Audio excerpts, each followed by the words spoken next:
जालन्याच्या अंतरवाला येथील शेतामध्ये कमरे इतकं पाणी साचलेलं आहे आणि जालन्यामध्ये मागच्या 2 दिवसांपासून मुसळधार पाऊस बरसतोय। त्यामुळे अनेक भागांमधील शेती पिकं सुद्धा पाण्याखाली गेलेली आहेत। जालन्याच्या अंतरवाला येथील शेतांमध्ये कमरे इतकं पाणी साचलंय आणि त्यामुळे पिकांचं नुकसान होण्याची शक्यता वर्तवली जाते। शेतकरी बराच चिंतेत सुद्धा पडलाय। पाऊस थांबत नाही आणि त्यामुळे संपूर्ण महाराष्ट्राची दैना पाहायला मिळते।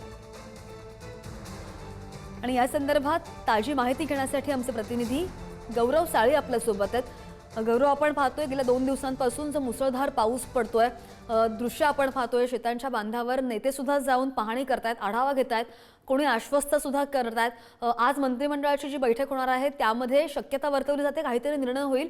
मात्र सध्या जालन्यामधली परिस्थिती कशी आहे? तुमच्या मागे काही शेतकरी उभे पाहायला मिळतात, त्यांच्याशी आपण बोलू शकत असतो तर बोलूया। अगदी खरे श्रद्धा, मी जर सांगितलं गेलं तर जालन्याच्या गोलापांगरी मंडळातील अंतरवाला या ठिकाणी मुसळधार पाऊस झाला आणि मी तुम्हाला दाखवू शकतो या ठिकाणचे दृश्य। या ठिकाणी सोयाबीनचं शेत आहे आणि अक्षरशः हे पाण्याखाली गेलेलं आहे।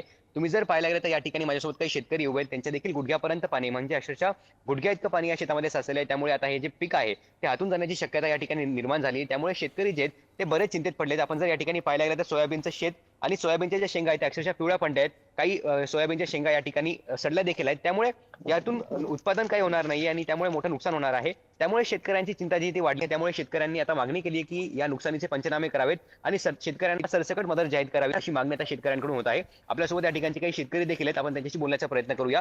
दादा, काय सांगणार की या ठिकाणी मुसळधार पाऊस झालाय, गुडघ्या इतकं पाणी आहे, काय मागणी आणि आता काय सांगणार सरकारला?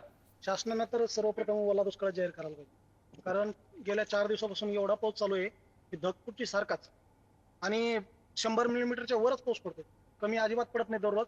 आणि गेल्या 4 दिवसापासून या नदीला एवढंच पाणी आहे, या शेतामध्ये एवढंच पाणी आहे। आणि फक्त नदी शेजारचे शेत नाही, जे शेत टेकडावर आहेत, जे उंचवट्यावर आहेत, त्या शेतात सुद्धा गुडघ्याइतकं पाणी।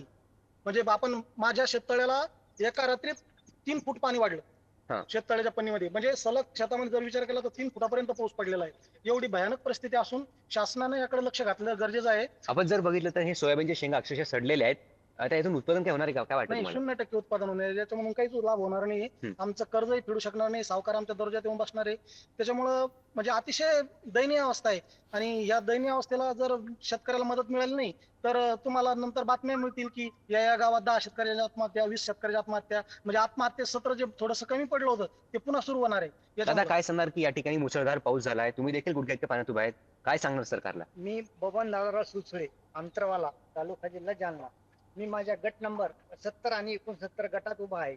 माझ्या शेतात पाणी साचलेलं आहे, कारण की एवढी भयान परिस्थिती आहे आज की आम्हाला 0% म्हणजे 5 क्विंटल 1 क्विंटल हातात माल भेटणार नाहीये।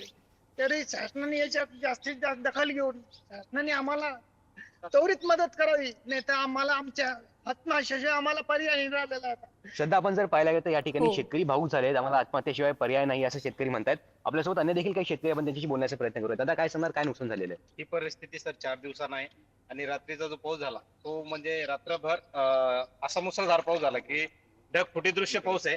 आणि अशी जरी परिस्थिती राहिली तर शेतकऱ्याला म्हणजे शेतकऱ्याच्या मालच हातात येणार नाही। आज आपण जर पाहिलं तर राज्य मंत्रिमंडळाची बैठक होणार आहे आणि या ठिकाणी शेतकऱ्यांसाठी मदत होण्याची शक्यता आहे किंवा मग त्या संदर्भात, अतिवृष्टी संदर्भात चर्चा होण्याची शक्यता आहे, काय अपेक्षा आहे आपली?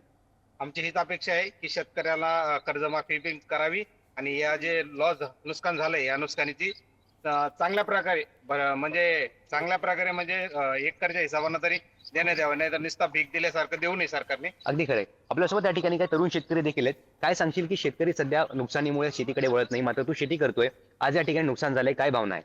प्रशासनाला माझी एकच विनंती आहे, काही तहसीलदार, कलेक्टर साहेब हे सांगतायत की फक्त ज्या शेतकऱ्याची नुकसान झाली त्याच्या बांधावर जा, गौरव, पण प्रत्येक शेतकऱ्याच्या बांधावर आपण जाऊ शकता का? प्रत्येक शेतकऱ्याच्या शेतात पाणी साचलेलं आहे। बरोबर आहे गौरव, त्याच्यामुळे शेतकरी शेतामध्ये वर्षभर राबतो आणि त्यानंतर वर्षाच्या अखेरीस जेव्हा हे पीक काढणीला येतं तेव्हा 0 उत्पन्न येणं यासारखं दुर्दैवी काय?